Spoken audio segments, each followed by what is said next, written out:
right, we are back ready to talk some more NFL football for Week 10, which will kick off on Thursday night with Baltimore visiting the Miami Dolphins.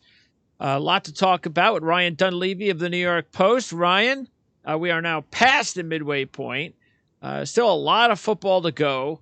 And what a crazy Sunday, what a crazy week in the NFL, as it was the first weekend, actually the first Sunday in almost a decade, when four teams that were in first place as late as week 9 lost to opponents with a 500 or worse records, including the Buffalo Bills losing to Jacksonville 9-6. I mean, if that doesn't tell you that the NFL is just crazy from week to week, then nothing will. Yeah, that Jacksonville Buffalo upset. I think I've said on this show many times that I was higher on Jacksonville than the rest of America. But even that one, I can't say I saw coming in a million years. So, look, here's what we know about the NFL. The NFC has 5 pretty good teams, and everybody else stinks. And the AFC has no really good teams, and everybody's again, you keep saying that, and I keep Tennessee just beat the Rams. I mean, sorry. Come on. No, I'm sorry. Tennessee, the AFC has one really good team, and nobody else is any good. Everybody else is average. I mean, so well, if you look at it, if the Colts beat Jacksonville, there's 11 teams in the AFC that are over 500. And if the Colts beat the Jags on Sunday, next week there will still be 12 teams. 12. No matter what happens this week. If the Colts win, there will be 12 teams at 500. There will be 12 teams at 500 right or more. And there's 11 right now over 500. Yeah. Not at 500. That's more impressive. And 2 whole divisions, the AFC West and the AFC North. It's crazy. Absolutely crazy. Yeah. And so I guess, does this mean what we thought was impossible, that 4 teams from one division can make the playoffs? I think it does. Yeah, I think it does. It'd be easier if it was the NFC instead of the AFC. But yeah, I think it does mean that. Bottom line, 11 teams in the AFC. Obviously, that's not going to hold up. But the AFC has good teams, and the NFC has, in my opinion, great teams. So the best teams, rather. So other than the Titans. So it'll be very interesting. I think the AFC will be more of a survivor's gauntlet. And the NFC, I think the 5 best teams could probably coast. And that'll be interesting when it gets to playoff time. I don't think that's the way it's going to shape up, though. I still think when you have half a season left, I still believe that Buffalo, Cleveland, I guess I'll stop there. I think those are the only 2 teams that can get in that group based on their talent, what we thought at the beginning of the season, and because they still have a nucleus that can get there if they start to play the way that we expect them to play. So, but 3 is the max, because Kansas City is just not going to return to where even when they win and they look like they're terrible. So I will not believe the Chiefs are going to turn it around. I'm anti you. I am full. If one team's going to turn it around out of that group, I think it's Kansas City. All right. I'm firmly opposite you. If you told me one of these 3 teams is going to return to what we thought they were preseason, Buffalo, Kansas City, or Cleveland, I'll take Kansas City. Okay. We'll go head to head on that one. But in the NFC now, you don't get the other. You don't get the other 2. Which one are you taking of those 3? Out of the Buffalo or Cleveland. You don't get both. I'm taking Kansas City. Which one are you taking? If I only had to take one? Yeah. Between Buffalo, Cleveland, and who? Kansas City. I took Kansas City. So you get which one of the other 2 Buffalo do you and want? Cleveland, and which one do I think will go the farthest? Which one do you think returns to their preseason expectations? Yeah. I am going to say, if I had to pick one, I guess I'd stick with Buffalo. Like I said in the preseason, but it's close. I believe in both of them. Okay. I think because with Cleveland, I don't know if what happened on Sunday was this cancer's out the door and Nick Chubb is healthy at the same time, and boom, here we go. Or it was just a week, because we had a lot of crazy stuff happen on Sunday. So I don't know. I need to see more proof from Cleveland, but it starts on Sunday when they got to go to New England, a very hot Patriot team, and see if they can beat the Patriots. And by the way, we're going head-to-head on that one because you like the Patriots as one of your picks. I like the Browns. It's not going to be a top pick for either one of us, but I'm just going to roll the dice that this is maybe the game that Cleveland will wake up now with OBJ, and we'll talk about him in a minute, with him gone, because the defense, Denzel Ward was also healthy, and that first touchdown was really maybe the whole difference in the game, because the Bengals marched down the field, looked like they were about to go in and score a touchdown, and just like that, it's 7-0 Cleveland, thanks to Denzel Ward, who hasn't played a whole lot over the last couple of years because of injuries. That's how important he is if he can remain healthy for the Browns. Yeah. Look, we might have got a little carried away in America and on this show with the Bengals. Like, we might have jumped the gun a little bit on the Bengals. I haven't jumped the gun. Yeah. I'm not going to, after what happened on Sunday, I'm not going to start analyzing and breaking and saying, oh, they're overrated now. That's just, it's a week. I mean, a couple of weeks. Yeah, we might. I mean, it's not a week. They lost to the Jets. It's a couple of weeks. So, it's, I still think they're going to the playoffs. Might have jumped. So the Browns are going to the playoffs. The Bengals are going to the playoffs. Are you one of those guys who has like 11 teams in your playoffs? I don't think the Steelers are going. You don't think the Steelers are going? The Ravens are going. Probably. Because they're better than Pittsburgh. Okay, so you have those three teams. You have Buffalo. You got to have a West winner. You got to have a South winner. So you're out on the Colts. How many teams would that be then total? You're at 6. So you got to be out on the Colts or out on the Patriots or out on the Chargers. No, I would be out on right now. I would be out on Raiders. One team in the West only. Okay. And if I have 3 teams in the North, that's 6 teams, right? Yes. So I would have to choose between the Patriots and the Colts.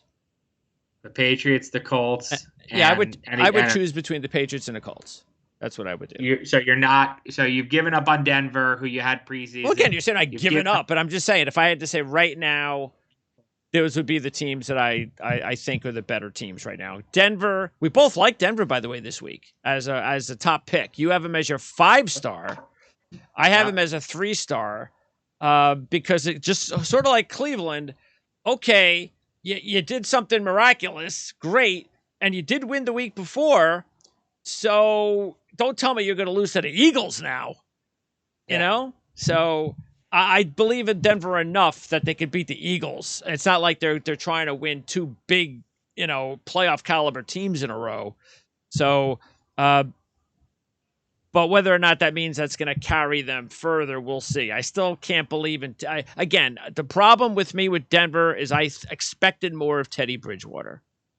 And unless he miraculously starts playing the way I thought he was going to play when the season begins, I can't trust that they're going to be able to make it in this 12-team battle royale for those 7 spots. It's funny, in my power rankings for the week, I did I put Pittsburgh 8. Yeah, see? We both got Pittsburgh out. I put Pittsburgh 8 in the NFL in my power rankings. Come on now. What are you, crazy? I have Pittsburgh as the 8th best team in the NFL. That's what I have right now. I have Pittsburgh as the 8th best team. You take TJ Watt out of that lineup, and they'll be lucky to win another game. But he's not out. He's I not out of the know, lineup. but that's how delicate they are. They've been beating up on bad teams, and that Cleveland game was a disgrace. I have them 8th, and I have Cleveland 18th, and I'm not sure that Cleveland's not better than them. Like, did you say 18th? I have Cleveland 18th and Pittsburgh 8th. No. And I'm not sure that you couldn't flip those. That's how razor thin I think. And it will change. It'll change dramatically because and then you got the extra game too. So that's how razor thin I think it is from about. I think, like I said, I think there's maybe 6 good teams, and then from maybe 7, and then from 8 to 23, I think you could really flip a coin. Speaking of the Steelers, I'm just glad I'm not a Bears fan after what happened on Monday night. That was a disgrace. And I'm not even just talking about what happened with that penalty. Even before that, watching Josh Fields get hit continuously after the play and no flag, we're not going to call it. It was embarrassing. In a league where they call everything. In a league where they call if you breathe on the ground. I'm not sure some of those were pass interference, were roughing the passer, but I know that they were more egregious than other roughing the passers that I've seen. Like, if you want to tell me that's not roughing the passer, that's fine. But then these other 10 plays that you did call are not roughing the passer either. Yeah, it was. And see, the thing is just it was one on top of the other. If it was just one, we would have forgot about it. But when it's like 5, 6, 7 questionable calls and it all goes against the Bears, that's, and I'm not saying it's fixed. It's just it was a bad day for the officials, and it all went against the Bears, and that's bad. Now let me have one of the more unpopular opinions you'll hear me have. I hate the taunting emphasis. I hate it. I'm with everybody else that watches football. I'm with you. This emphasis on taunting is stupid. Go away. You're deciding games. I hate it. That said, that was taunting. That's what that was. That was taunting. If we're going to emphasize it, then that was taunting. I'm okay with it. If we can eliminate taunting, then let's get rid of it. I don't have a problem with what he did.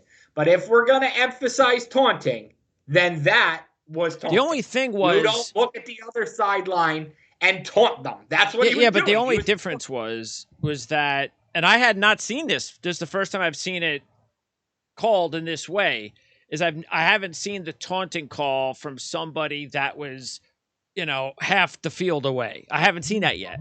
And I don't think many people have seen that, which is why I think it surprised so many people. It's a bad rule. It's not a bad call.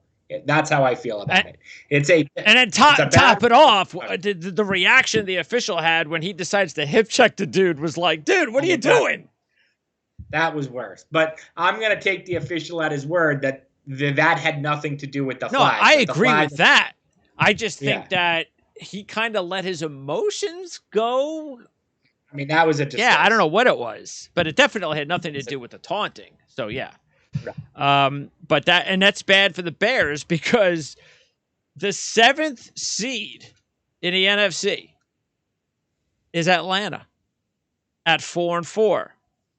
Carolina's a halfback, and then you have Seattle, San Francisco, Minnesota, a game back, and the Bears could have been right there, a half game back with a win. Now they're a game and a half back. So it's going to be wide open for the number 7 seed. Who do you have right now as the 7th team in the NFC to make it when it's all said and done? Are we assuming the 6th seed is the Saints? Yes. Well, sure. Do you not assume that? I don't think. No, I certainly don't. No. Well, then go ahead and tell me who the 6th and 7th seeds are. I mean, I think that's who I would pick, but I'm certainly not ready to say that's a lock. Agree. I mean, to me, I agree. That's just as up for grabs. If you're asking me right now, who I'd say is my 7 seed. Looking at it right now. I still think talent. I'm going to say the Seahawks. Yeah, that's who I would go with because you got Russell Wilson, but I don't think they're going to win this week if Aaron Rodgers is playing. And that's the problem, because then they go 3-6. And that's going to be kind of hard. But if Atlanta loses to Dallas, then you're still a game back. So Correct. that's how crazy it is. Give up on Minnesota then. I have given up on Minnesota. So Correct. even if they could make it at 7-9, you don't. Nope, they're just going to find a way to lose. Then we're talking. You mean 7-10? 7-10, or 8-9. 8-9, yeah. 8-9. I would think there's going to be a logjam of teams. So you're talking about tiebreakers. Could you believe that they'll be able to win? Like, do you think they have a chance to win this week? The Vikings? Against the Chargers, yeah. Yeah, they have a chance. I didn't pick the game, right? Or no. Did I pick? Yeah, I didn't pick the game. I thought about it. I didn't pick the game. It was one I thought about because I think the Chargers are desperate. They're home, but that just seems the Vikings are so hard to figure out. Like, they're so hard to figure out from week to week. Are they good at offense? Are they good on defense? Can they run? Can they pass? It's just so hard to figure them out. So their kicking game's always erratic. So, yeah, I think they could get to 8-9, but I think you're going to end up in a situation where they're 8-9, Seattle's 8-9, and then you're talking about splitting hairs and tiebreakers and whatnot. Look, I wrote a story yesterday in the Post today. The Giants, who I think are terrible, are 3-6. They've beaten the Panthers, who are in the 8th seed right now. They're 4-5. They should have beat the Falcons. They outplayed them and dropped an interception in the end zone and lost on a last-second field goal. And they've beaten the Saints, who are the 5 seed, or the 6 seed. So they've beaten 6, they've beaten 8, and they should have beat 7. And they lost to Washington, one of the only 2 teams worse than them. So the Giants, because of offsides on a field goal attempt. Correct. So the Giants are really as good or better than all those teams, and their schedule down the stretch is 5 losing teams, 3 winning teams, and more importantly, a bunch of teams that can't score. And for the Giants to win, they need you not to be able to score. The Giants can't win a shootout. The Giants need to be able to beat you 21-17. And they're playing a bunch of teams that average about 17 points. So am I telling you they're going to the playoffs? No, I'm not. But if this gets really ugly and 7-10 is the 7th seed, the Giants are very in it, because that's what I think their record's going to be. Well, that's why I think when it's all said and done, based on the schedule, Pittsburgh will not make it. So here's their schedule. The worst team on their schedule the rest of the way after this week is Minnesota. That's the worst team. Mm-hmm. They have to play the Chargers. They have to play the Bengals again, the Ravens twice. They have to play Tennessee. They got to go to the Chiefs. That's I mean, no more after this week, no more easy games for Pittsburgh. Correct. And I just don't think they're talented enough to because they're only still barely over 500 anyway. And I don't see it. Baltimore's got an equally tough schedule too, but again, Lamar Jackson is just always going to be able to. Yeah, they're a better. They're going to be able to figure out a way. Now, OBJ. Again, I think it was a great move by Cleveland. He's gone. And this is the thing that just drives you crazy, even though we talked about it last week, that you knew that when he was going to get waived, that he was going to have to go to a team that was a winning team that had a culture. So, and I don't care what he says as far as, because I was talking to Evan Lazar from CLNS Media, who covers the Patriots, and they're in the mix. And he believes he said that OBJ basically from his contacts, basically OBJ wants to go somewhere and would love to go to the Patriots because he wants to go somewhere where he could be tested. He wants to go somewhere where he believes, especially if it's the Patriots, that they'll find a way to work with him and make him a focal point of their offense, as opposed to way he felt with the Browns, that he was just another, he's the Z receiver and that's it. He's not any special. He's just the Z. And we're just going to, maybe the Z gets it, maybe he doesn't. But we all know OBJ's full of shit, and we don't care what he says. But that's why, if you take a look at the teams that he's rumored to go to, it's the Packers, the Patriots, the Saints, Kansas City, and Seattle. And what do they all have? Except the Packers, they have long time successful, respected head coaches. Okay. So I covered OBJ for 1 year. I was around him. I tried to get to know some people around him, some people in his camp. I know a lot of his former teammates. I know a lot of his former coaches. Here's a couple things I'll say. I think he needs to go somewhere more so than an established coach. He needs an established quarterback. So I like the idea of Seattle. I like the idea of Green Bay. Because, okay, when push comes to shove, if you try to, say Aaron Rodgers, throw me the ball, Aaron Rodgers is going to say, shut up. Russell Wilson's going to say, shut up. Go have your fit on the sideline somewhere else. I don't want to see it. I'm not dealing with it. So I don't like him for New England. Now, look, Bill Belichick obviously has controlled bigger personalities than Odell Beckham. But he had Tom Brady. Correct. But he had Tom Brady there as his, assistant chief of police. I hate the idea of New Orleans. Hate it. I mean, he will wreck that team, in my opinion. Hate that idea. I don't care that it's his homecoming. If he thinks Baker Mayfield couldn't get him the ball, wait till he plays with Trevor Siemian. Yeah. Hate that idea. Hate it. Maybe if Jameis Winston was there, because Jameis Winston would force him the ball. Yeah. But not right now. I don't like that at all. Green Bay, I think, is the best fit if we're talking about an 8-game situation. If we're talking about someone looking to sign him to a multi-year contract, then maybe we'll go in a different direction. Maybe I'll tell you it's somebody else. Maybe I'll tell you, might be look where he wants to play. I wouldn't be surprised if it's the Rams, but the Rams don't need him, and that brings me to my next point.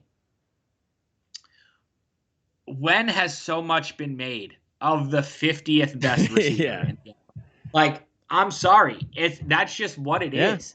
Like, when he was on the Giants, I would say often, I might have written, I certainly said on my podcast and to people I know, that he reminds me of Terrell Owens in that he is a mega personality, a super talented receiver who's just a quarterback killer. He took on Eli Manning. He took on Baker Mayfield. He's just going to wear out his welcome really quickly.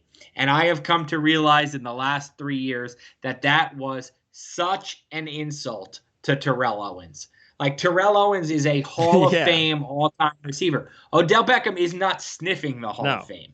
He had 4 great years, 4 all-time years, and then injuries caught him. And he's just not the same player. He is the 50th best receiver in the NFL. It is what it is at this point. He can't be your number 1 receiver. He's just not going to do it. So I get it. He has a big name. He has a big population. Personally, I think he's more trouble than he's worth. Somebody will sign him. Better have a heck. And look, his teammates, for the most part, love him. Because he really wants to win. He practices hard. All the things. When he gets stuff from Nike or whoever, he shares it with them so that Joe 52-man roster, 5th string defensive back has a new pair of Nikes because Odell doesn't need them because he has 77. So they love him. Except the quarterbacks don't love him. The coaches don't love him. The play callers don't love him. The people who matter the most don't love him. And so that's why the Packers make the most sense. Because, like you said, they've got the quarterback, so he's not going to win that battle. And the Packers could desperately use another receiver to take the brunt of the attention off of Devontae Adams and open things up completely with that offense. But I agree with you, too. But he isn't going to be happy in Green Bay. So it's a half a season. That's it. Half a season. Yep. I could see the Patriots as more than a half a season. As if Bill Belichick can be the guy like he was with Tom Brady and can find a way, and he would respect Bill Belichick enough not to screw over Mac Jones, then I could see that being a place that he signs for more than a year. But I think Odell is only capable of doing that for a year, maybe a year and a half. After that, he's not going to. oh yeah, He has too many people. Odell Beckham surrounds himself with people who tell him how great he is. There's no sense of realism in his life. At least not the Odell Beckham I was around.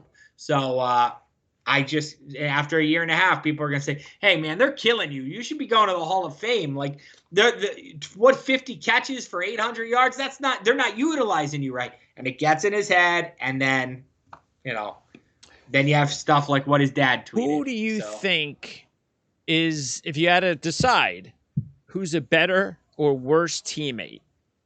OBJ or Antonio Brown?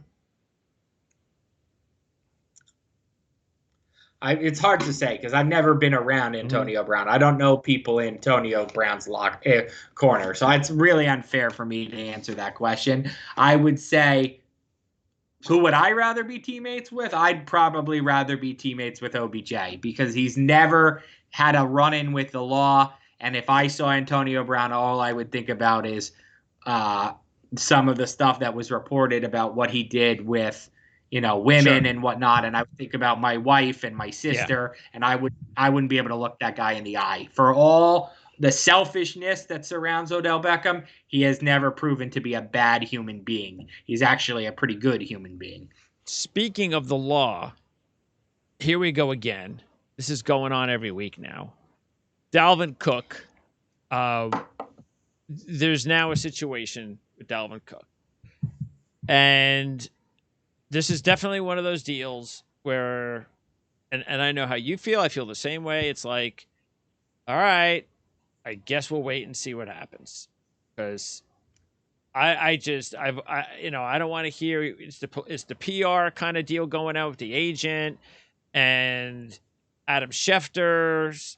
There's a big deal there about how he reported the news. And it's like, all right, whatever. It's just, as a fan, or let's say you've got him on your fantasy team, but definitely if you're a fan and you're rooting for the Minnesota Vikings, even if no matter what, it's a bad thing. It's just, it's just not good. So I don't know how this is going to come about, what's going to come about from this, but it's never good. And you can only hope for the best. Correct. Yeah. It's one of those situations. I got to wait. I got to hear more facts. What I will say is Dalvin Cook came out and said he's the victim of the situation. It's a little interesting. It's a different approach than no comment, let the legal process out. Seems very pound the table that he's the victim. And I'll say this. I'll draw on my experience. That's why I'm on this podcast, right? Absolutely. It's why we pay you the big bucks. Yeah. So this guy, when I was first started covering the Giants, they had a guy named, I probably shouldn't say his name. They had a player. I'll say it. Cameron Moore. You can Google it. His name was Cameron Moore.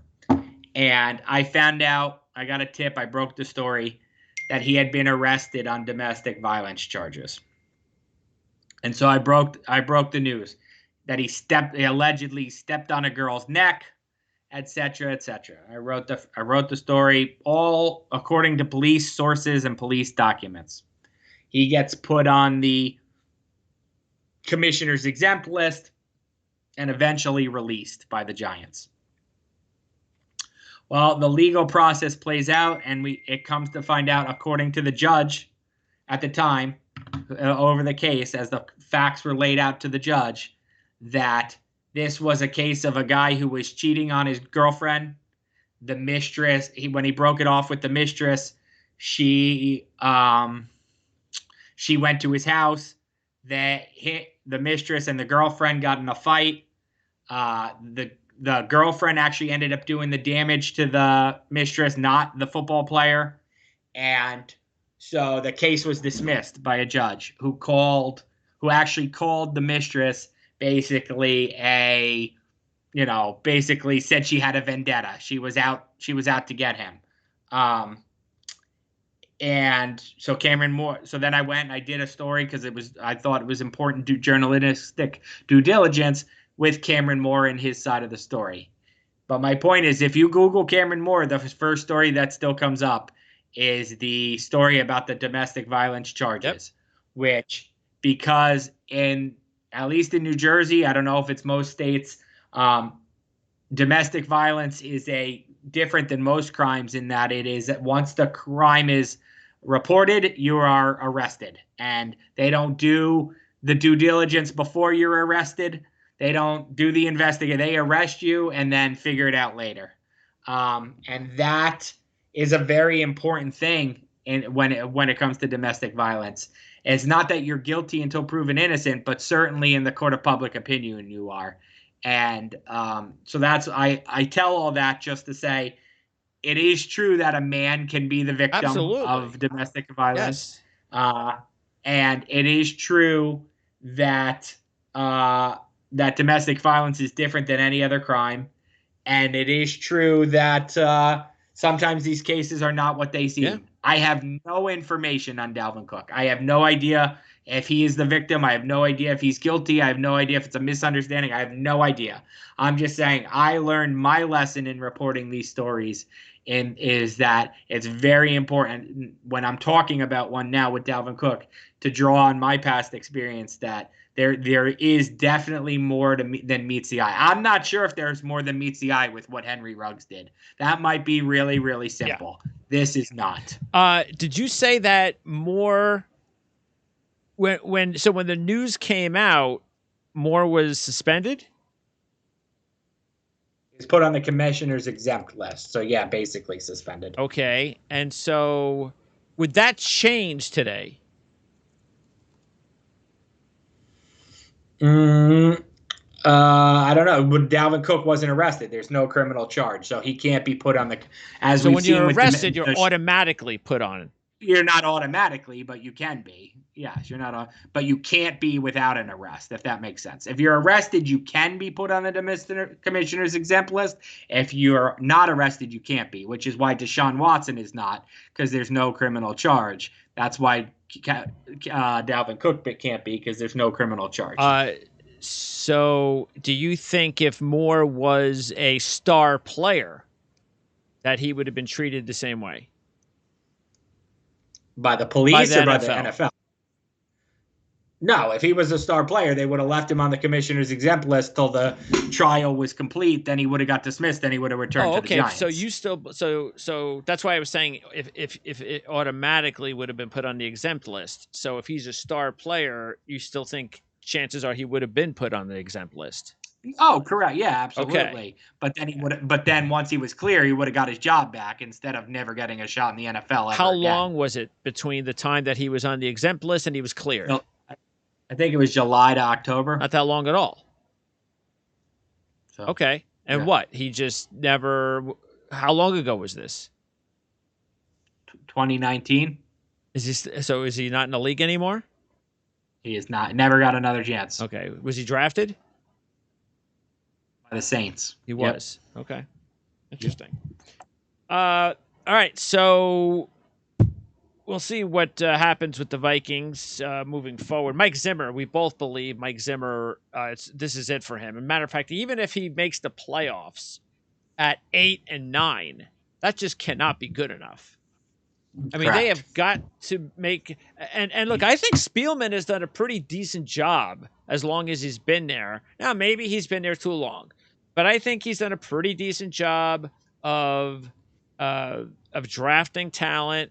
Just like any GM, he's had misses, but for the most part, I think he's done a pretty decent job. I think he deserves an opportunity if he wants to hire a new coach. But I'll say this: if he wants to stick with Mike Zimmer, then maybe it's time to find a new GM because. you can say all you want about how nice a guy Mike Zimmer is, and he's won a lot of games there, and they've had a lot of success there, considering how they were before he got there.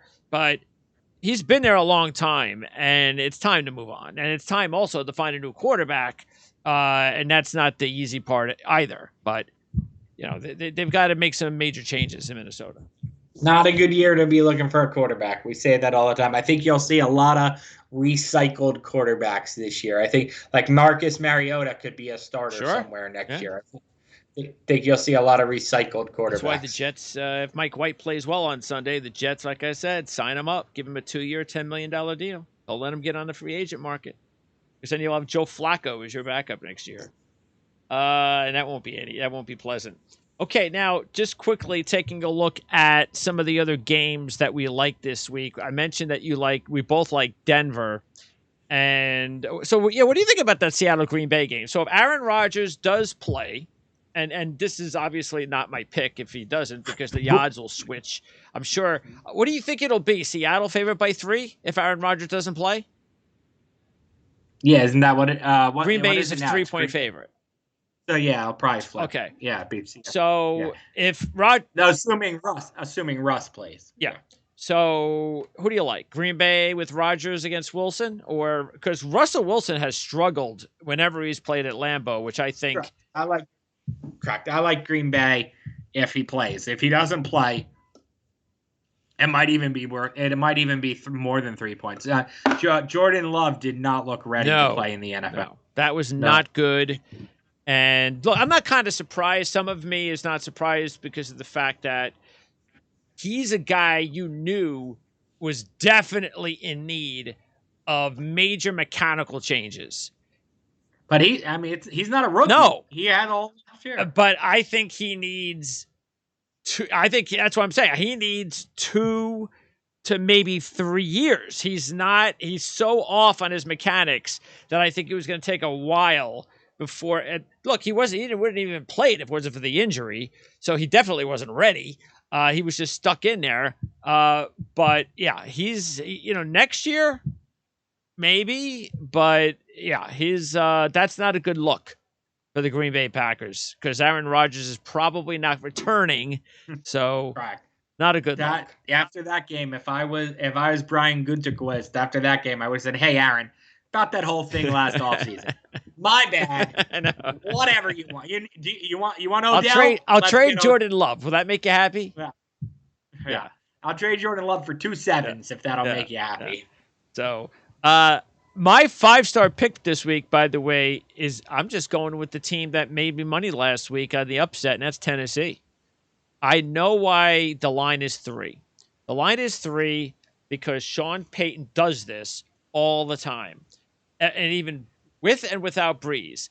They lose a game, they look pretty bad, and then he always comes back the next week as a dog, and everybody gives up on him, and they somehow find a way to win. That's why it's a 3-point spread. Talent-wise, that should be a 7-point spread. But Vegas knows better. They know how good he is. But even though that's the case, I'm just going to ride this Tennessee wave because their confidence is through the roof. Do you know they're 6-0 against last year's playoff teams? That's an amazing stat. And did you know that they've used 77 players? 77 players. Really? How is that? Yeah, according to the Monday night broadcast, that's not my stat. That's theirs. 77 players already this. So that's a team with a lot of injuries. 77 players. I want to say Monday Night Football said the record is 88 for a season. They're going to smash that.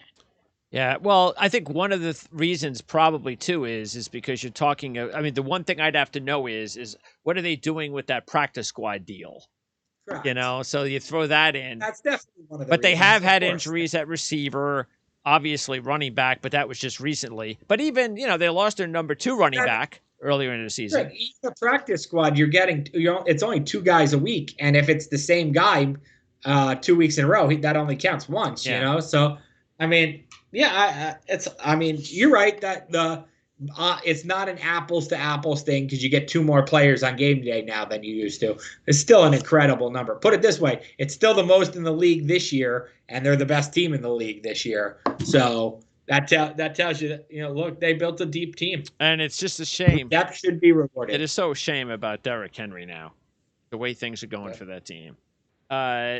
Here's one we're going to go up heads up against. This is going to be my Week 9 edition of Are You Kidding Me? Detroit beats Pittsburgh. What? Are you kidding me? So we'll see what happens there. It's interesting when you have a team coming off a bye playing a team that's coming off Monday Night Football. That's pretty rare. By the way, Detroit has alternated wins and losses against the spread this year. That just shows you how inconsistent they've been. Like every couple of weeks, they look like, oh, look at Detroit. They're going to turn the corner. They're close to winning. Oh, they're going to beat the Eagles. And then they lay a clunker, and they look like crap. So we'll see. Maybe this is the week to catch the Steelers. Jacksonville is 10-1-1 against the spread in the last 12 against the Colts. A cat. So, but I got to tell you, a lot of people have slammed Urban Meyer, and I understand why. It is now time to give Urban Meyer some credit, because this is how good a coach he is. They've won 2 out of 3 after not winning a game in like forever, and they've got a whole half a season to go. So I said on here many times that people weren't giving them enough credit. People expected him to be another Steve Spurrier or some other who's the Bobby Petrino. This isn't a guy who recruits and falls asleep. Urban Meyer, like Nick Saban, is an excellent football coach. Nick Saban, I'm convinced, would have been a good coach in the NFL if he stuck it out. If Urban Meyer sticks it out, the Jaguars will be good. It's just a matter of if he sticks it out. Atlanta, 4-0, straight up and against the spread in their last 4 games away from home, including the win last week. Kudos, by the way, picking the Falcons to beat the Saints last week.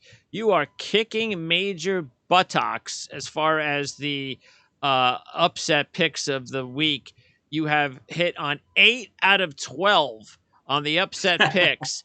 And I'm sitting this week and out. My formula worked for you last week because you hit the 5-star and the upset, yet you went 2 for 4 overall. 1 and 4 overall on your picks, and you made money. So that's what happens when you hit your 5-star and you're upset, So, because sometimes that's all you need. But anyway, kudos on Atlanta and that win. Now the question is, how do they follow that up once again against the Cowboys, who every team takes a week off, right? Mm-hmm. Yep. And the Falcons-Cowboys game is the week 1 opener from last year, where the Falcons had won a huge lead, as they always do. They had a huge lead and lost that game. Remember that one, yeah. Patriots and the Falcons, by the way, on Thursday Night Football next week. Jets and Buffalo, again, Mike White's going to start. We'll see. Buffalo can't play any worse, so that's a bad bet. By the way, the next 4 opponents for the Bills after the Jets: Colts, Saints, Patriots, Buccaneers. Also, Chiefs and Vegas. So this is a big game in the AFC West because Vegas is boy, Derek Carr was so bad. You were there. How awful was he? Oh my God, it was awful. I can't believe that guy was leading the NFL in passing yards. They looked so out of sync. I gotta tell you. I mean, I don't think it was the Ruggs thing. It was Derek Carr. He was the only one that was awful. It was giving the ball away left and right. Yeah, I mean,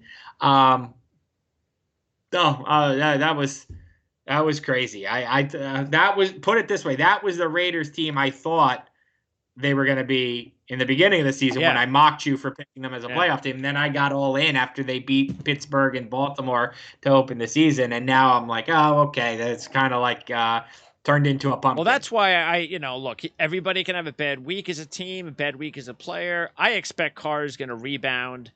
And here's the type of game that's going to tell us a lot about whether Vegas is done or the are the Chiefs now ready to run away? Yeah. Or is this going to really be a dogfight the rest of the season?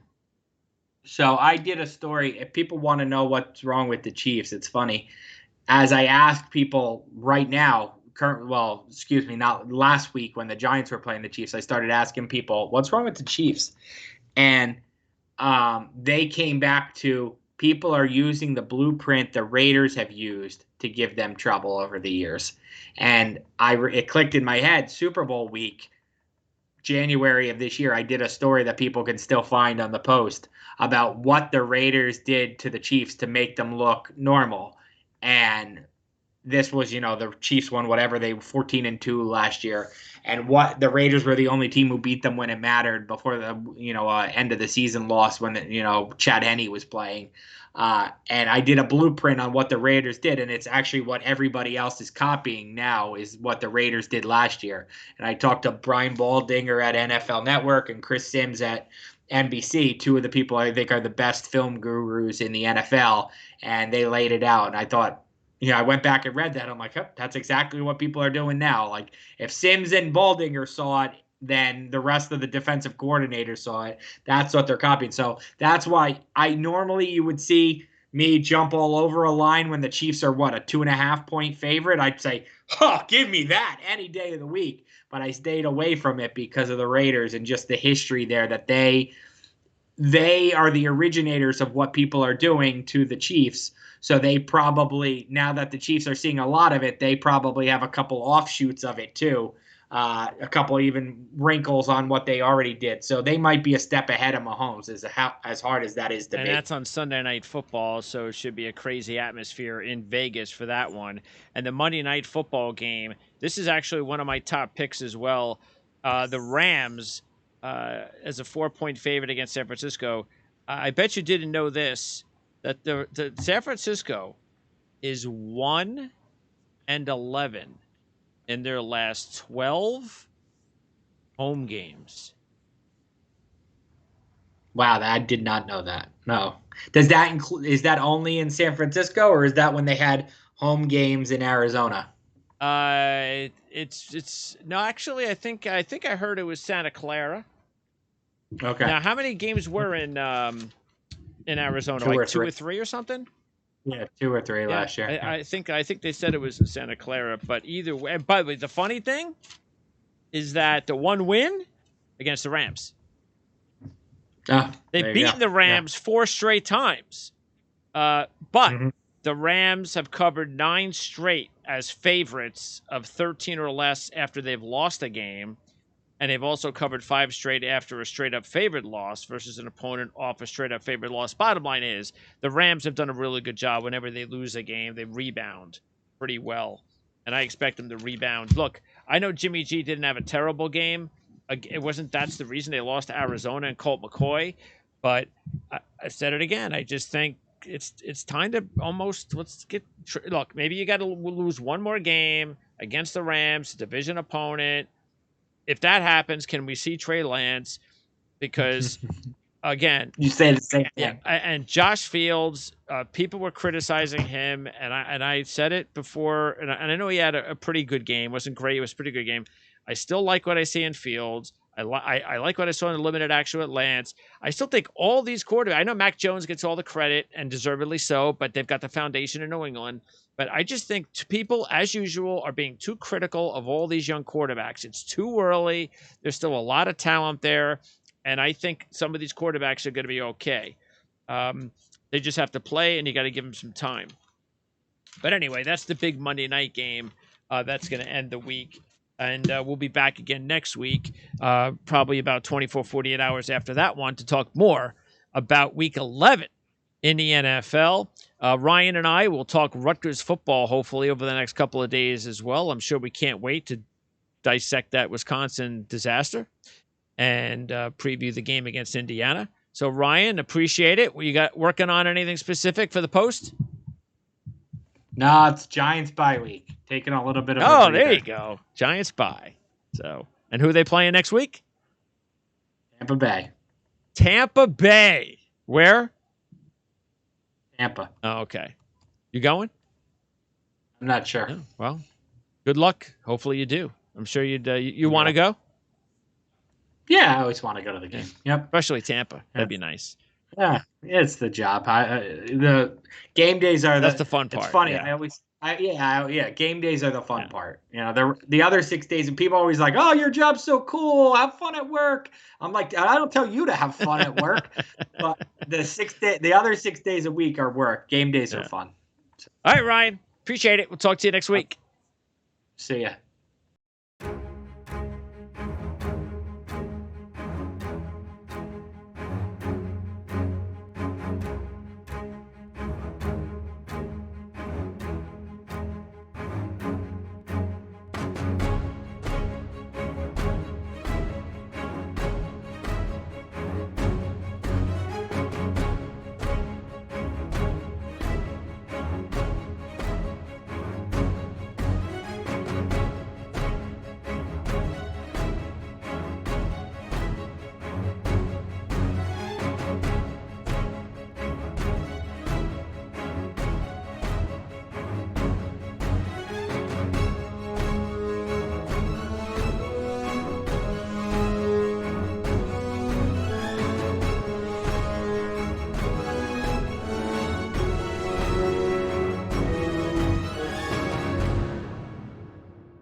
All right, now it's time to talk some NFL and college football handicapping with the one and only Marc Lawrence of PlaybookSports.com. Mark, how's it going? I'm doing just terrific, Greg. How are you doing? I'm doing all right. It's a Friday, of course, as usual, so that's a good time to get psyched up for the weekend in the NFL and college football. Week 11 for college football, Week 10 in the NFL. And it's already underway, of course. You know, last night was interesting. If the weather impacted the game a little bit, the college game, because that's a game that you definitely want to look at if you're interested in the NFL draft, because you got an opportunity to look at two quarterbacks who are going to be drafted pretty high as early as this upcoming April. So if now, again, it wasn't like a 45-42 game where the quarterback shined. But if it's very rare that you get an opportunity to see two of the top quarterbacks that are going to be taken in the draft more than likely this year playing in the same game.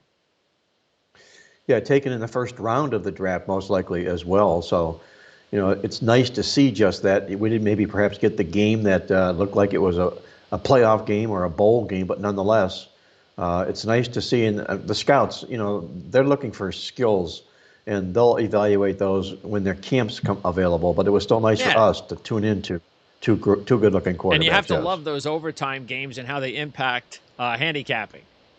With Pittsburgh as a 6.5 point favorite going into the game, and you're probably going, you know, it's only a 3-point lead. North Carolina's about to score a touchdown, and it's all over. And I'm just gonna sit here like this. And then 5 minutes later, you covered. It's like, how did I cover? Because they actually couldn't get into the end zone. It goes to overtime, and then the only realistic way you have a chance if you're giving the points and you're Pittsburgh, you have to win the coin toss, because you know that's the only way that you're going to have a good chance to score a touchdown first, and then hopefully the opposition will have to go for it on fourth down, not kick the field goal.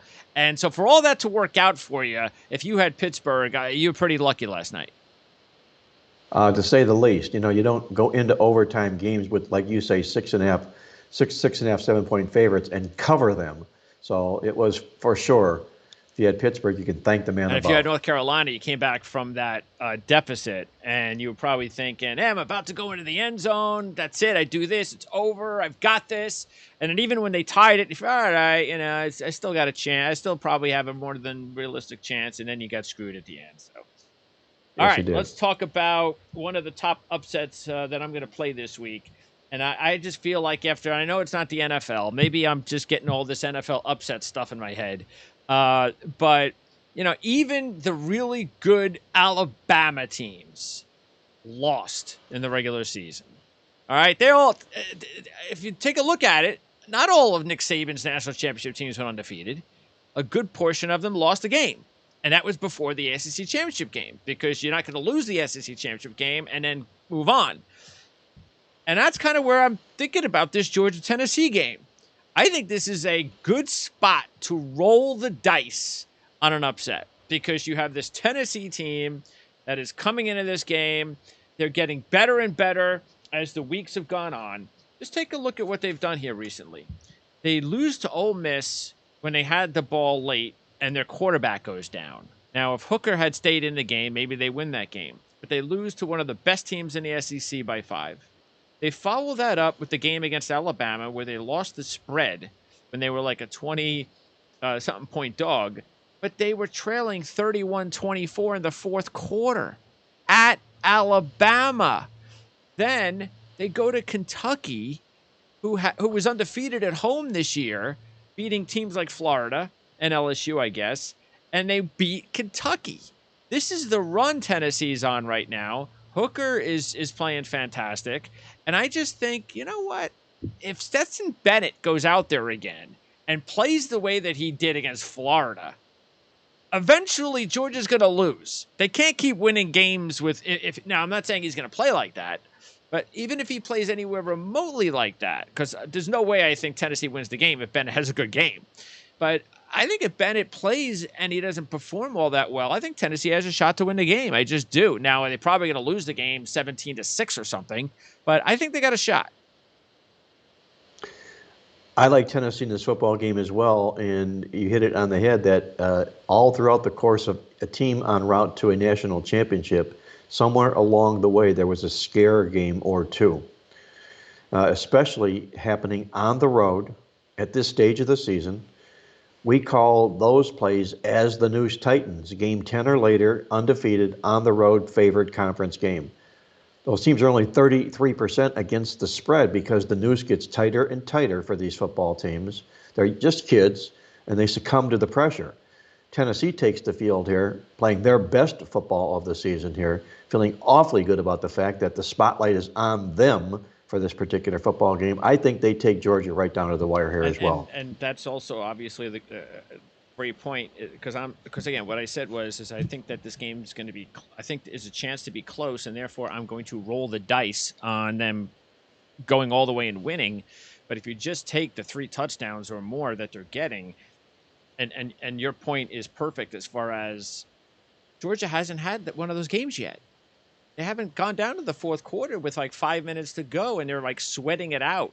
Are we going to win or are we not? So that hasn't even happened yet. I mean, the Clemson game, the first game of the season, I guess, but that's the first game of the season, and you don't know what you're at. You don't know what you are at that point in the season. So Georgia's overdue for a scare. Okay. The next game I want to talk about is my boys in blue, Michigan, against Penn State. And Michigan has now become like a 1.5 point favorite as the game has gotten a little bit closer, which I'm happy about, because the favorite in the series the favorite in the series against Penn State and Michigan has won the last 7 years. So keep putting Michigan as a favorite there. They owe Penn State as well. Penn State's beaten them in the last couple of years. I just think overall these are 2 even teams. I don't know yet what we really still have with Penn State. I think they're back. They may be back to being the team that we saw before Clifford's injury, because Clifford seems to be getting healthier again.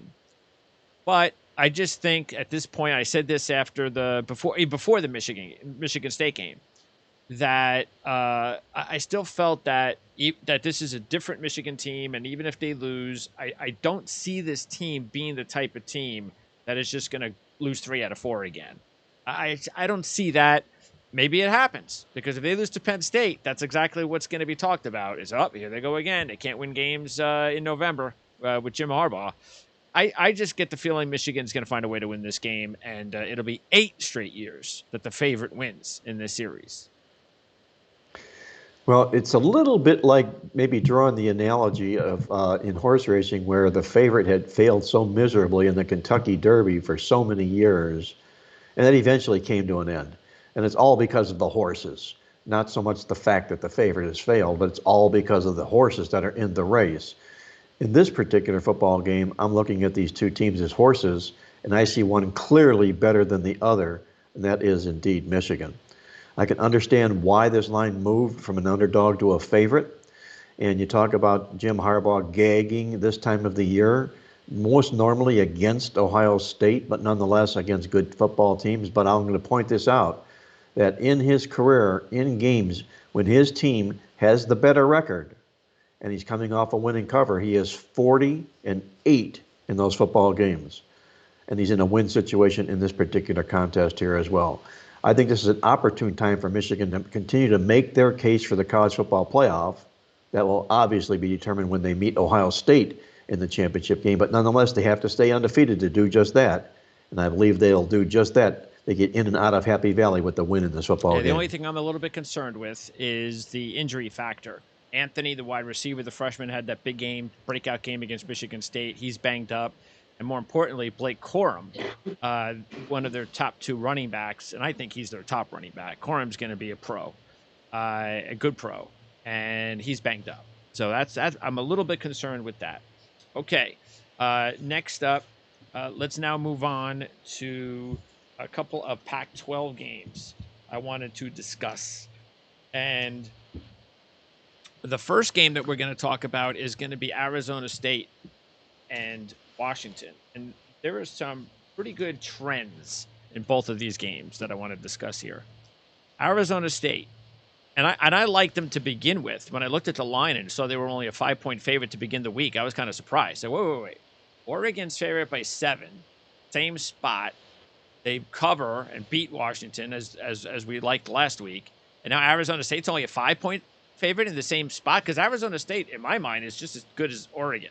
I know things haven't worked out for Arizona State as well as Oregon, but Arizona State's a very talented football team. Arizona State, when I saw this, Arizona State has covered 13 straight against Washington in the last 20 years. Holy crap.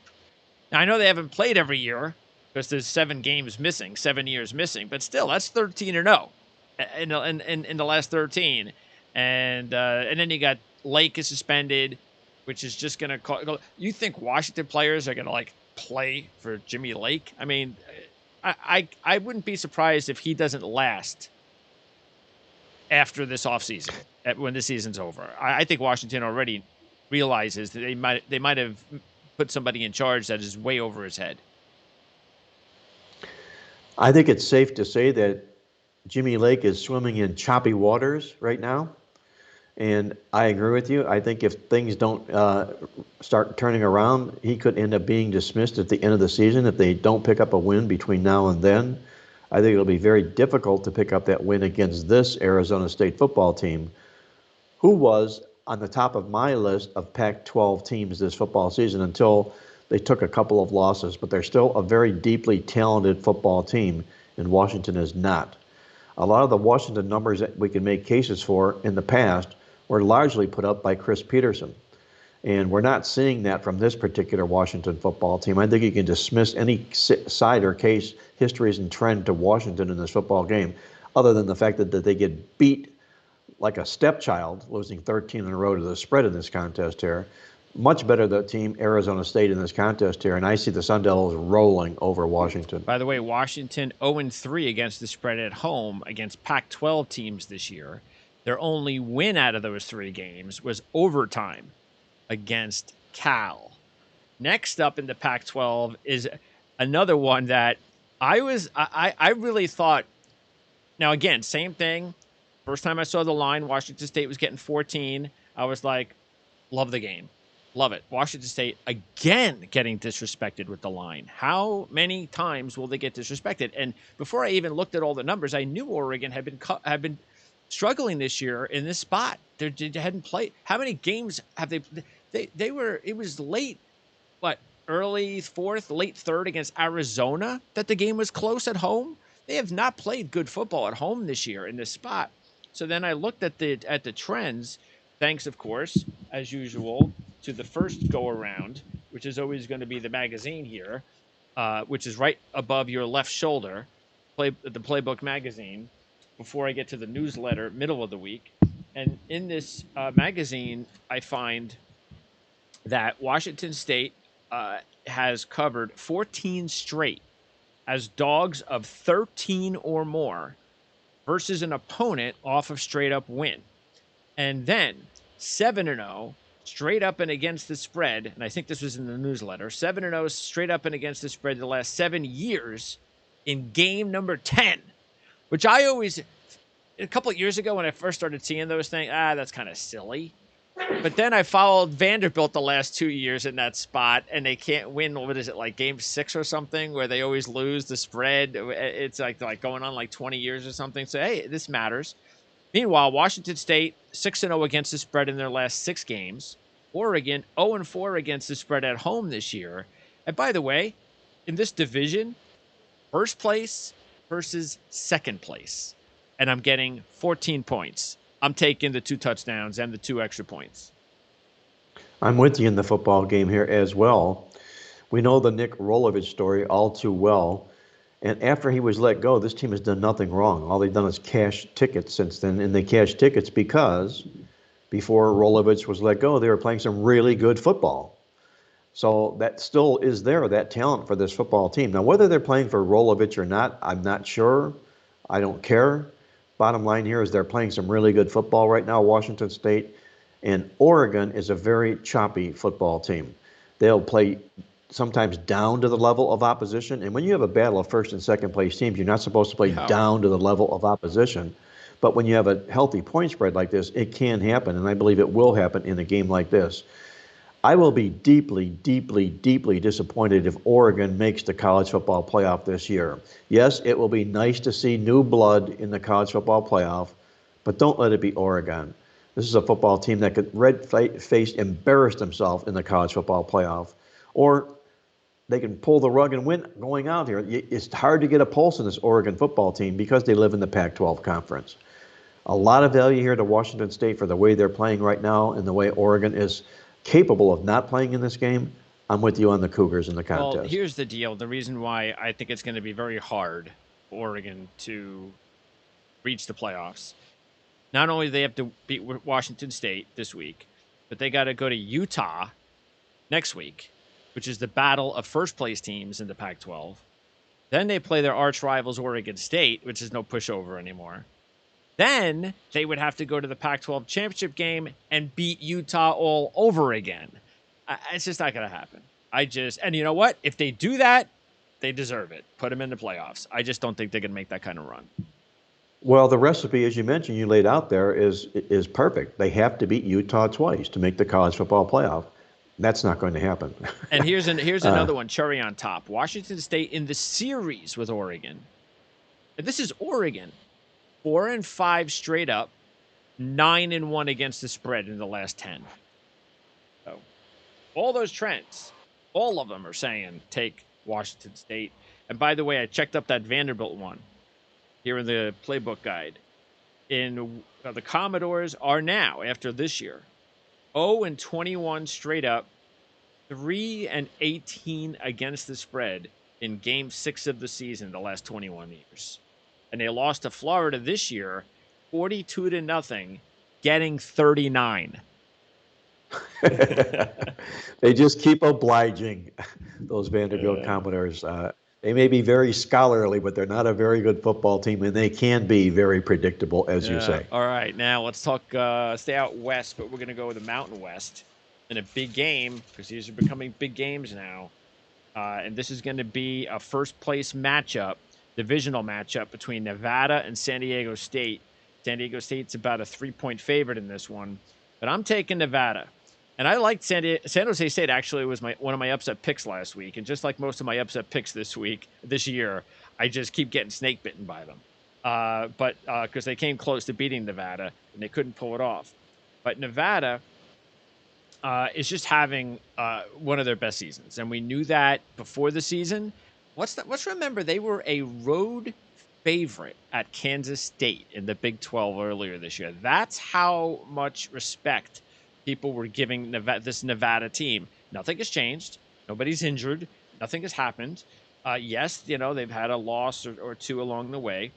But San Diego State this is all about their defense. They got no offense. Their offense is pathetic. So, but they have a very good defense, one of the best defenses in the country, going up against Carson Strong, one of the best quarterbacks in the Mountain West, maybe, well, the best quarterback in the Mountain West, and one of the best quarterbacks actually out west, period. Nevada also, on the road, has performed well. They are 2-1 straight up. They lost that Kansas State game, but they're 3-0 against the spread as road dogs this year.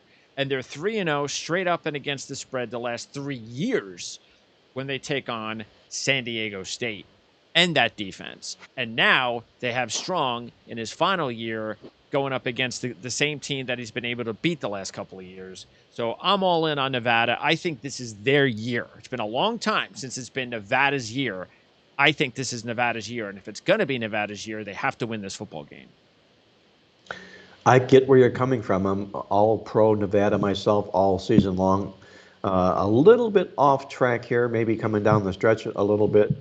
But there are parts of San Diego State that are noteworthy. Number one, they survived the dreaded bubble burst. Those teams that start out the season 6-0 or better, lose as a favorite, come back as a favorite. But they didn't lose in that bubble burst role. They won and covered. Those teams are generally very good the following game, proving that it was more of a blip than anything else, the loss that they incurred. They do bring this rock-solid defense in here, especially yards per game, only 91 yards a game. Their top 10 scoring defense. This game actually opened up Nevada -1 on Sunday night, and it went quickly to pick and then favored to San Diego State. I'm going to lean to San Diego State in the football game. I hate jumping ship, if you will, from Nevada because I've been following them all football season long, but I think this is a good spot for San Diego State, if for no other reason my well-oiled machine tells me that those bubble burst teams that survive the bubble burst do really well the next game. I'm going to say with San Diego State in this football game, and I think, honestly, this comes down to who scores last in the game. Okay, let's talk AAC football from the group of 5, and another big upset possibility for me. And so I'm going to roll the dice thinking that this is going to be in the fourth quarter and that South Florida will be able to pull off a huge upset. I like the direction of Jeff Scott with the program. Give him another year or two. I'll say by 2023, they're going to be one of the top teams in the AAC. They'll be bowl bound next year. They're already showing signs of improving. They got to get a quarterback. Once they get a quarterback, they're going to be really dangerous. But I like the way that South Florida's been playing lately, especially at home. They've covered all 4 of their home games this year, and they're getting a whopping 23 to Cincinnati. Keeping in mind, Cincinnati has dropped 3 straight covers. They're 1-5 against the spread. Their last 6 is a road favorite of 14+. And you just look at the games they've been playing lately, and you look at these games, and you're like, why are they struggling with Navy? Why are they struggling with Tulsa? They just haven't been Tulane. They haven't been putting these teams away. And it's not like they're close. It's like they allow these teams to kind of get close late, and then they put like a drive or two together, and it's over. But that's dangerous. You play like that every week, and sooner or later, you're going to do something wrong. There's going to be a bad call, and things are going to go completely wrong for you. And you also have to feel the pressure has got to be on Cincinnati. I mean, this is what they've been waiting for. The chance is there for them to get to the playoffs, that group of 5 undefeated team. And I do feel like the pressure's on. It's a 6 o'clock game tonight, so keep that in mind. Maybe that adds to it, the fact that it'll be a night game, even though they never get anybody in that, Tampa Bay Stadium. It's a terrible place to play football, college football game right now for them. But also, lastly, South Florida 3-3 straight up and 6-0 against the spread. Their last 6 against the Bearcats. So I think this is a close game in the fourth quarter. I'm going to roll the dice that they could pull this off with a big 10-1 on the money line. What do you think? Well, you set the table, the perfect segue for the football game when you said or asked, why is Cincinnati struggling right now against these teams they're supposed to put away? And I'm going to go back to the noose. The noose is getting tighter and tighter and tighter every week for Cincinnati. They haven't been there before, and they're not responding. All this pressure comes with just that, and they just flat out are not responding. They're responding to the pressure is what they're doing. And you bring out really good points about South Florida. Jeff Scott got this football team's focus and attention here, playing some really good football at home here. Why does anything change for Cincinnati in this football game? Just because they need an impressive win? Well, they've needed impressive wins the last 2 or 3 weeks and haven't got them. And I think regardless, if Cincinnati wins this game and wins the AAC championship game, they are not going to the college football playoff. They could be undefeated at the end of the football season, and the committee will not allow this team to make an appearance.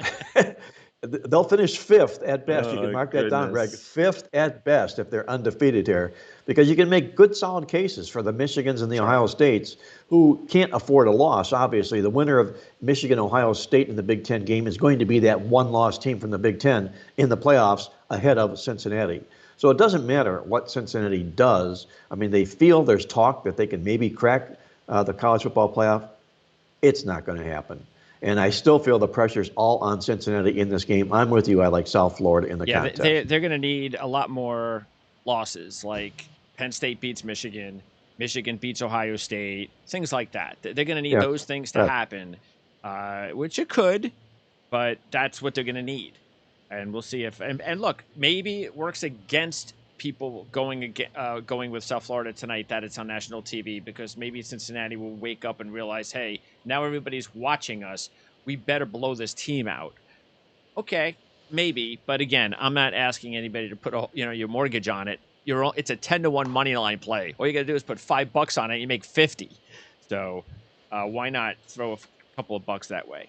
And then the other AAC game and team I wanted to talk about was East Carolina. Absolutely love the job Mike Houston is doing there in year 3. They are 1 win shy of a bowl game. They have won 7 of the last 11 overall. They're 5-2 straight up and 6-0 against the spread in their last 6 this season. They're taking on a Memphis team who, by the way, will be potentially looking ahead a little bit at Houston at home, on the road at Houston on Friday Night Football next week. I just like the way this East Carolina team is playing. Memphis is kind of up and down. You don't know what to get out of Memphis on a weekly basis. East Carolina is just forging straight ahead every week, and I think this is a good spot to take the 6 points, and maybe even, if you want, roll the dice on the money line, which is close to 2-1. I'm getting a little bit concerned here this week, Greg, because I'm lining up in every game with you. Not the San Diego State game. Not that one, but almost every game, I should say, okay? And this one is one of them as well. This is an ideal letdown spot for Memphis, as you said. This is a sandwich game. They just knocked off undefeated SMU, teams who do just that. They put the bubble burst on the other team. They really struggle their next football game because they're all about themselves. They drink the champagne, they read the stories in the paper, and they end up not focusing on what they're supposed to do, and it would be this football game this week. And if Memphis doesn't do that, that will be a tragic mistake because East Carolina is a vastly improved football team, and they're on the come right now. I like East Carolina in the upset in this game as well. Okay, and then the last game that I wanted to talk about was out in the Sun Belt, and it's another little bit of an upset possibility between Lafayette and Troy. Lafayette is having another fine season, but here's the thing. Here are the things I'm concerned with this week with Lafayette. First of all, they've already clinched the Sun Belt title game. Number 2, there's rumors all around now that, hey, is Billy Napier going to get a job somewhere with a big school, maybe LSU? Next week, who does Lafayette play? At Liberty. Lafayette, 0-4 against the spread on the road this year. And then take a look at some of these games they played recently. 2-point road win at South Alabama when South Alabama failed on a fourth quarter 2-point conversion attempt. 1-point road win at Arkansas State, 0-8 against FBS teams this year. 1-point road win at Arkansas State on a game-winning touchdown with 2:37 left. 4-point home win versus Georgia State last week on a game-winning touchdown with 2:32 left. And then, by the way, Troy, the last time these two teams played, Louisiana Lafayette, 53-3. You don't think Troy is waiting for this game? And I think Lafayette is looking at this as just, it doesn't mean as much. We're in the title game. We've just survived some big games. This is a letdown all over. I think Troy, who needs the win, by the way, for bowl eligibility, First time since 2018. They're going to get it, an exact revenge against Lafayette. If they don't, hey, you got 7 points if you want to go ahead and take that as well. Here we go again. We're on the same game again, which is good news. I hope so. And I like all the boxes that you checked right there about this Louisiana Lafayette football team. Look inside the midweek alert this week, and you'll see this powerful-looking Raging Cajun football team, which is 8-1 on the season, 6-0 in their division, with a 3.5 game division lead. I mean, they have absolutely nothing to play for here.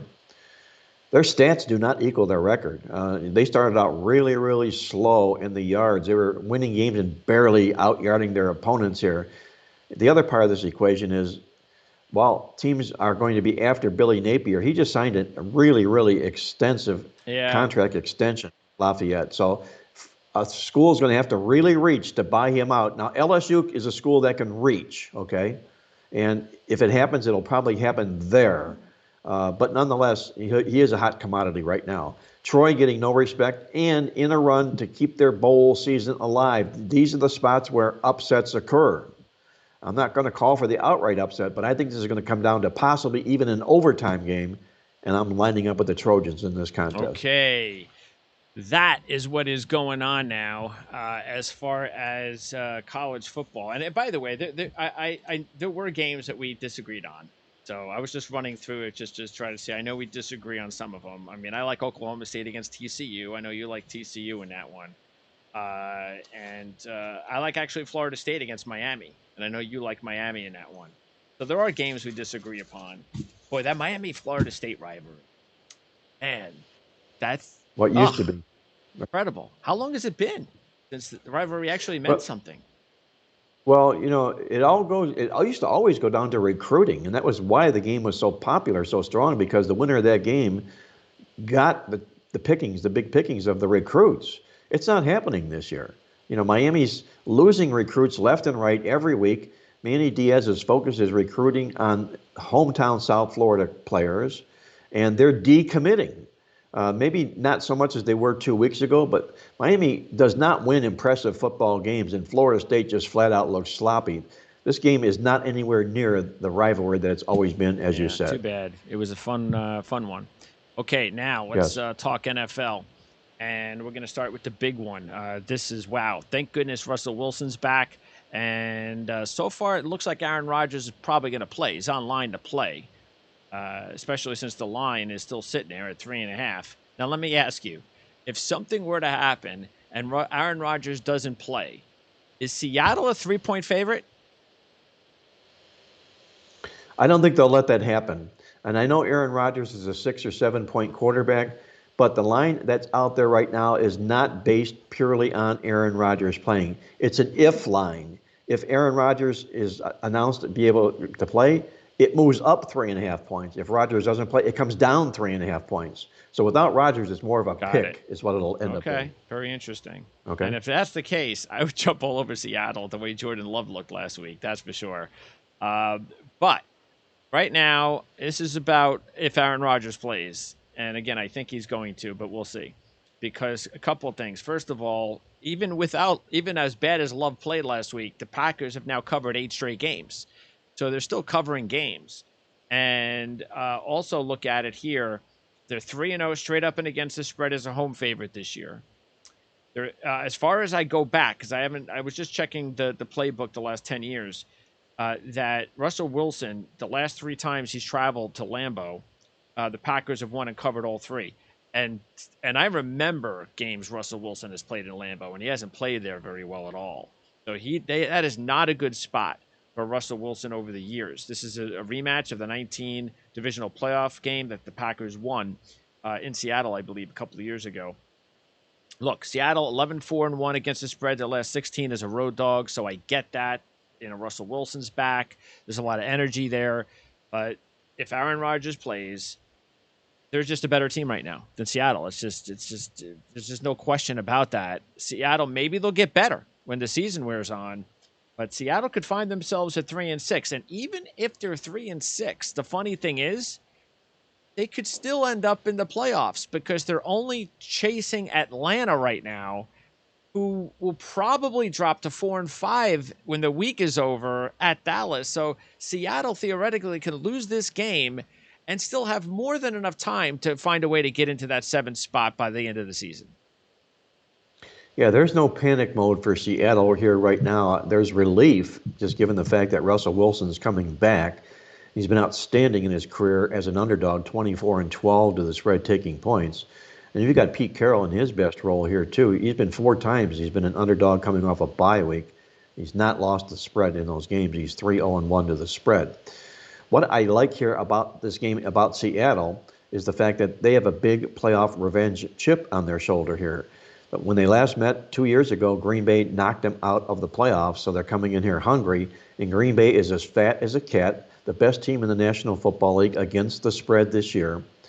Last week, the Green Bay Packers, Jordan Love, was expected to rally around, the backup quarterback type situation here.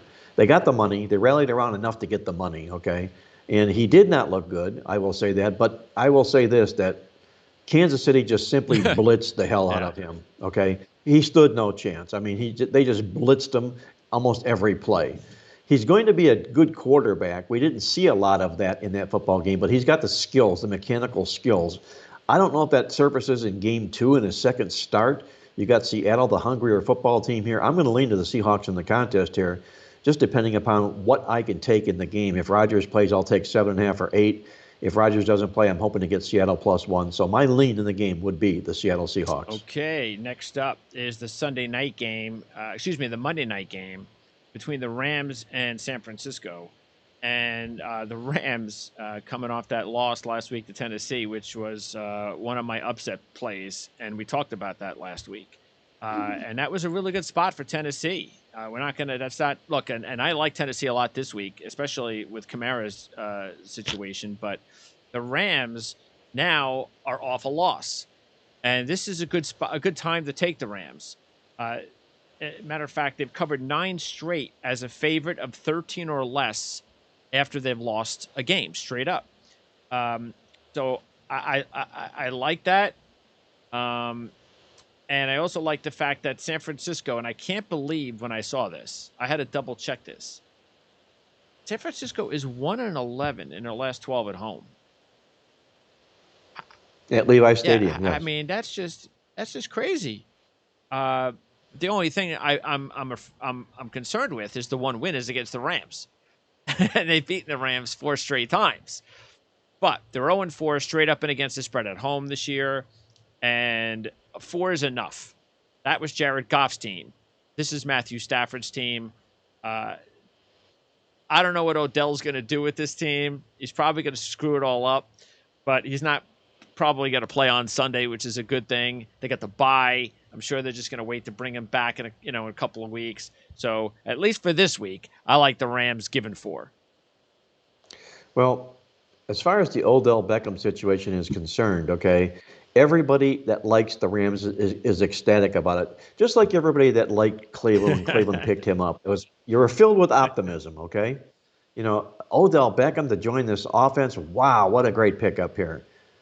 Give him a year, wait and see what happens, okay? This guy is a 100% total malcontent. He doesn't speak to anybody in the locker room. He has no personality, and all he's concerned about is Odell Beckham.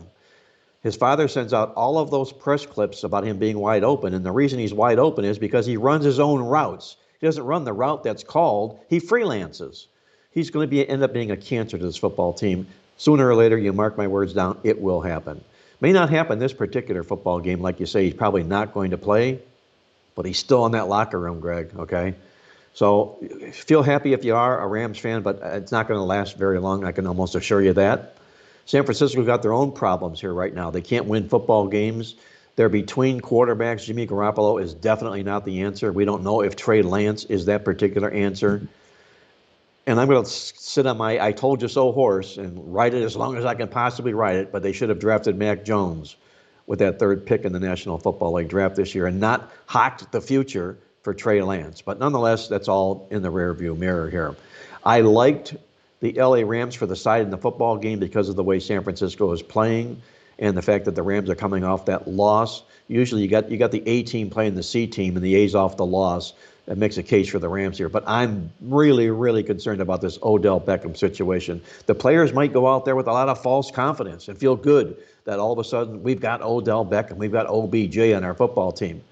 But there's reasons the New York Giants and the Cleveland Browns have let this kid go, and the Rams are soon to find that out as well. Because of all that, I'm still going to lean to the Rams in the football game, but I'm not going to make it a play. It's one of those things where maybe it will last at least, and I got to believe the Rams are just thinking about this. We just have to keep it going for a couple of months, and that's it. And then if we can win a Super Bowl this year, and he can, and we're winning, and if we're winning, and he's happy, and all that, and then we win our Super Bowl championship, and then we can get rid of him. And then we don't have to worry about any of his issues, because that's all they're trying. Because I think it's a 1-year deal, but really it's just about the end of the season. That's all it's about. It's not about next season. But we'll see if they can get to this season without any issues. Let me pass this stat along to you. I did it on my podcast, Greg, and my producer of the podcast sent this to me. He's from Cleveland, okay, so they got a lot of word about Odell Beckham, okay. But when OBJ was with Cleveland, and in games he played, the Browns were 14-15. In games when he was with Cleveland, in games he did not play, the Browns were 9-4. And remember, it was a year ago, last week, that the Cleveland Browns started making their surge to the playoffs when OBJ was out and ruled out. It happened again last week. So I'm not trying to pour onto the OBJ thing, but I am. Sure, absolutely. That's why the Cleveland Browns, you gotta buy their stock now. I don't think it's a coincidence. Yes. And by the way, they get Peoples-Jones back, and he's been waiting to take off all year. So I think it looks really good for Cleveland. They just got to get over this bugaboo with their running backs. Okay. Yes. Next up is Denver against Philly, and I like Denver this week. I was surprised that they're only a 2.5-point favorite in this one, because just going mano-a-mano, team versus team, who's better? Well, Denver's better. What am I not seeing something that's telling me that Philadelphia is better than Denver? I'm not saying Denver's great, but Denver's better than Philly, and they're at home. So I don't understand the 2.5. I get that they're not really good in this spot. I get that. They haven't been very good as home favorites and all that. But all right, I only have to give 2 points, so it's really more of you win, you're more than likely going to cover. But I love the fact that Vic Fangio, and you can get it in the Playbook magazine, Vic Fangio has covered all 11 games as a head coach versus losing teams off a straight-up loss. Make it 12-0 when Denver beats and covers the Eagles this week. Yeah, that's a pretty strong stat on Vic Fangio and the Philadelphia Eagles. Their pass defense is ridiculous. It's beyond ridiculous. It's the worst in the league. The question, though, is Teddy Bridgewater capable of taking advantage and picking apart that secondary? I don't think so. He's more of a game manager than he is a NFL football quarterback. So I think you're gonna see Philadelphia maybe burrowing up a little bit more, blitzing and doing things like that to put some more pressure on Bridgewater in a game like this. I think this is a very, very difficult call for me. I don't like Denver changing roles. You go from a double-digit dog winner to laying points at home, and you oftentimes then play down to the level of this opposition, which is Philadelphia, which is easy to play down to. I'm going to take a pass on the football game, but I understand your points, and I think that Big Fangio point is an excellent point, because that's a coaching angle, not a team trend.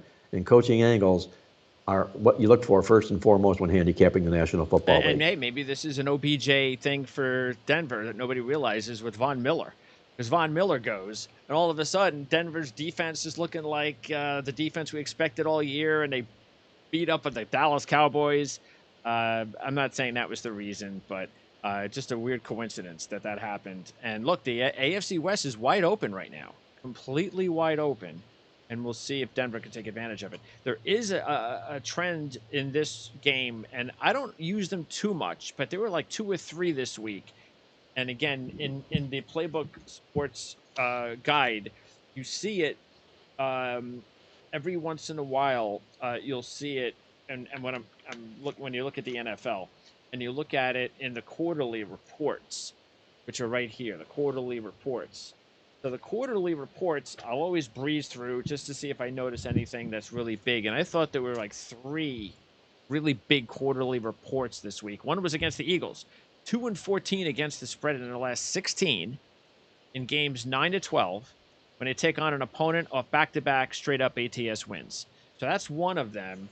And there were a few others that I'll find and throw in there as we move along, because we have one more game I wanted to talk about, and that is my upset pick in this week's. I didn't like a lot of the upsets, but there was one that I considered, and I was like, well, I like the points. I think maybe I'll go for it. Why not? And especially after the Dolphins beat Baltimore last night, nobody can say anything about anybody saying, I'm taking an upset in the NFL. Okay, I believe it. Okay. I mean, usually you'll say, I'm taking this team to upset this team. And I go, that's never going to happen. They laugh at you. You can't say that right now in the NFL. Anything can happen. And that's why I'm taking Detroit over Pittsburgh. If you take a look at Detroit, very interestingly, over the season, they have alternated wins and losses with covers. What that means is they're just a very up and down team. They're very inconsistent week to week. Well, they got destroyed their last matchup against the Eagles. Then they had a bye. And how about this? Winless dogs, and I got this, I believe, off the newsletter. Winless dogs of 7 or more off a bye are 21-6 against the spread. Throw in the fact that Detroit, and I got this in the Playbook magazine, is 8-1 against the spread in their last 9 with rest. So I like that combination. I also, just like I said, why not go with the outright upset? Pittsburgh coming off a Monday night game. Detroit with the extra rest. I've seen crazier things happen, even though Detroit hasn't won a game this year. So maybe it would be the craziest of the crazies. But there's a handicapping analogy that I love, and I kind of put a stamp on it. I call them big, ugly dogs, buds, if you will. There's buds for you, and there's buds for Detroit this particular week. It sets up with the fact, as you mentioned, they are winless. They're coming off the bye week, and they're in a terrific role. I publish a publication called The Black Book, and inside the Black Book, I reveal handicapping systems. One of those systems in a Black Book that I did a couple of years ago was titled Nothing Sure Looks Good on You. It's a country and western song, which I'm a big fan of, okay? But what it alludes to is the fact that nothing are teams that are winless in the National Football League, and they're coming off this bye week, okay? Inside that 21-6, there's a perfect 14-0 against the spread, okay?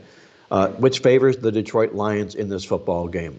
So what have you got here? You got a winless team that's embarrassed, red-faced, got a week of rest to maybe take a little bit of that embarrassment out. And the other team always plays down to the level of teams like this, these winless football teams.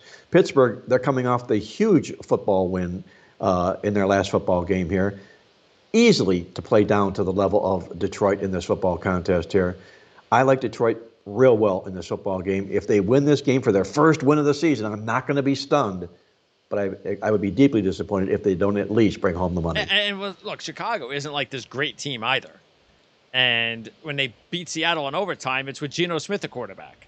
So it's not like Pittsburgh is. And they beat Cleveland. And again, watch the game. It was terrible. I mean, well, it was a big win for Pittsburgh. When I say that, I'm alluding to the fact the Monday night game, sure. How Chicago was in position to win it, and Pittsburgh ended up winning it. Thanks to some terrible, the worst I think I've seen in a long time of refereeing in that football contest here. But nonetheless, they did win the game, and I think they could easily look past Detroit in this contest. And by the way, Baltimore and Pittsburgh both have very tough schedules to close out their seasons. And Baltimore just lost to Miami.